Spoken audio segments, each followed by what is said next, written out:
Namaskar. Here is an update on what has been destroyed in Iran. A lot of things have been happening in the last 48 hours. We know that now the damage stock taking has completed or more or less completed, and we have an update on what are the different things that Iran has suffered, as well as their air defense systems go, and also some other things that, like for example, we talked to you about manufacturing facility yesterday. Today there is one more additional thing that I'm going to be touching upon. So a lot of stuff to cover today. Small request to all of you to please like this video, and if you have not already subscribed to our channel, do subscribe to our channel. I have a small video deck, just 4 or 5 slides, that tells you the breadth of the attacks that have taken place and the impact of all these things on Iran. There were 3 waves that took place close to 36 to 40 hours ago, and now we are getting to know on the ground situation what has happened, what is the damage. Here we go.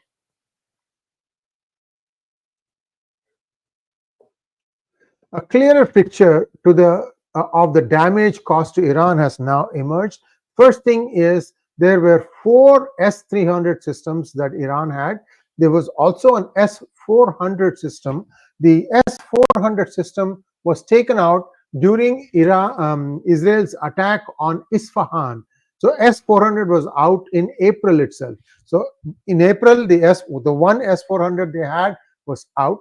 Then there were 4 S-300s that were supposed to be functioning. Those have also been taken out. The S-200 system that was protecting oil and gas sites, and there is going to be more data on this, that one also has been taken out. One of their largest radars, about 1,000 kilometers range, that also has been taken out. All 16 sites of ballistic missile fuel mixers taken out. The only fuel mixture manufacturing plant, even that has been taken out. This is going to severely curtail what Iran can do on its own. So now I think they have become dependent on others to give them even missiles and much of the simple stuff. So given that there is so much damage, let's take a quick look at all the things that have gone wrong. Now, the Israeli Air Force came in and destroyed the air defense. That's what I told you. The air defense system relied on 5 major radars, 1 S-400 and 4 S-300s. Okay, everything was integrated, and when in April the S-400 was taken out, the major stuff was out. So that had somewhat more highly advanced capabilities. S-300, even India has taken shots at Pakistan and they could not respond back. So the S-300s were always in doubt. Those appear to have been completely rendered unusable now. The S-200s that were guarding the various oil and energy installations, and I'm going to tell you a little bit more detail about that in the next slide, those are also being destroyed. So basically now, if Israel wants to take out the oil manufacturing plants and installations, it can do so because there is no defense from the Iranian side to guard them. So this is where things stand there. Now, it is a point now where Iran will start thinking, is it even worth trying to fight Israel? There is really nothing to defend yourself. There are some cartoons that are making some very, very, very sharp pictures of how Iran looks like today. In fact, whatever references that I have, I'm going to share with you. I didn't have time to put them in the reference link section in the description, but I will do that right after this monologue is over, so you can read up more. New York Times has reported on it. Telegraph has reported on it. Social media has been abuzz on it for several hours now. We wanted to make sure that we had multiple sources concurring on some of the news, and those are the things that we are showing you. So thank you so much for being with us on this one. This has been a lot of work. A 5-minute presentation sometimes takes 2-3 hours because we need to make sure, corroborate, and entirely satisfy ourselves that this is indeed true. Now, what are the targets stuck? Let's take a quick look at it. The 4 S-300 batteries were around Tehran.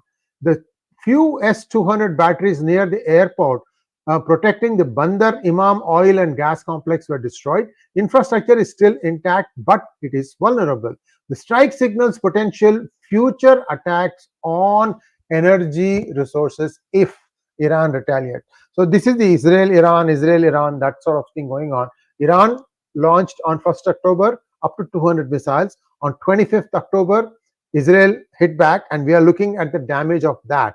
If Iran is going to counter attack again, we will keep you posted. But at this point of time, Iran should be pausing and thinking of the ramifications of any future reprisals. Now, the southeastern Iran radar covering 1,000+ kilometers, it was covering the countries of Iraq, Jordan, and Syria. This has been destroyed too, and this basically impacts their military air control.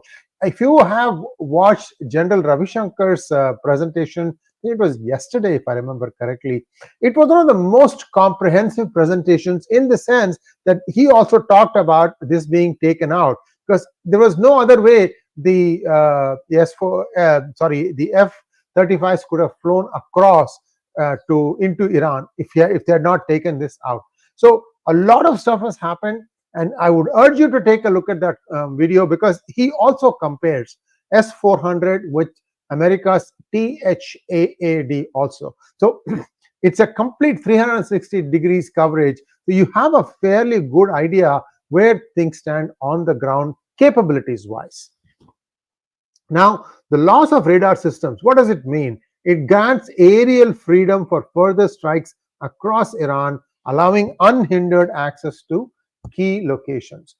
What is also destroyed are 16 planetary mixers essential for solid fuel blending.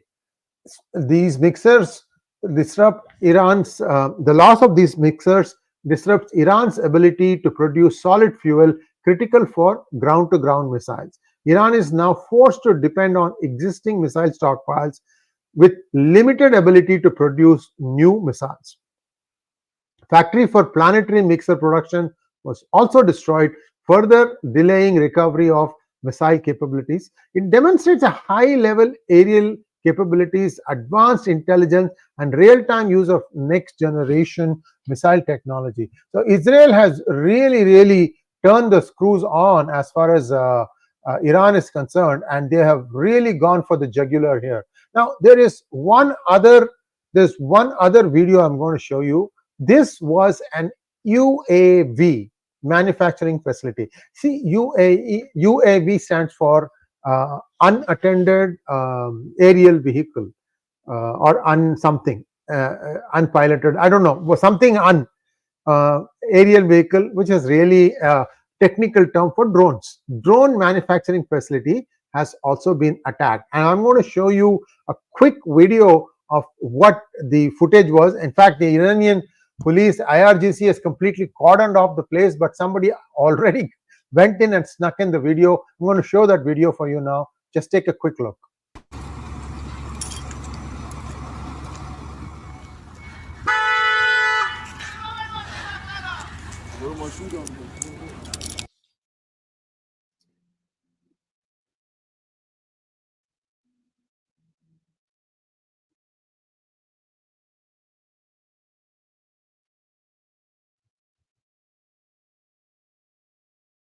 Unmanned, yes, unmanned aerial vehicle, correct.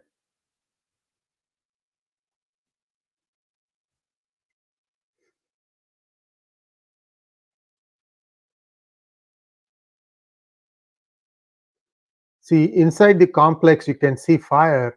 So there is a fair amount of damage. Whether this is the only UAV manufacturing facility in Iran or not, I will find out, but I will update you maybe in tomorrow's update or something like that. Right now, I don't have the information. All this stuff is happening and it's just coming out. All I did was collate information that is available. Of course, I double checked it, and now you know as much as I do, and we'll be continuing to follow this. What is the takeaway here? The takeaway here is, and I'm hearing again, even though Professor Nalapat, who came about a couple of hours ago, said that there is no regime change, I'm hearing that the Ayatollah regime, the Mullah-Cracy, you can also think of it as Mullah-Crazy, is about to fall. And how that happens, how the transition to a civilian government is going to happen, is it going to be the Prince Shah Reza Pahlavi who's going to be flown out from America and brought in to be installed? I don't know, because it is possible that this may happen in the next few days. Why? Because Kamala Harris is trailing in polls, and she's desperate that something the Democrats can show for what they have done to Iran. And if they can, in fact, pull it off in the next 5-6 days, that would make the elections very, very interesting. Are there any questions? I am just trying to see.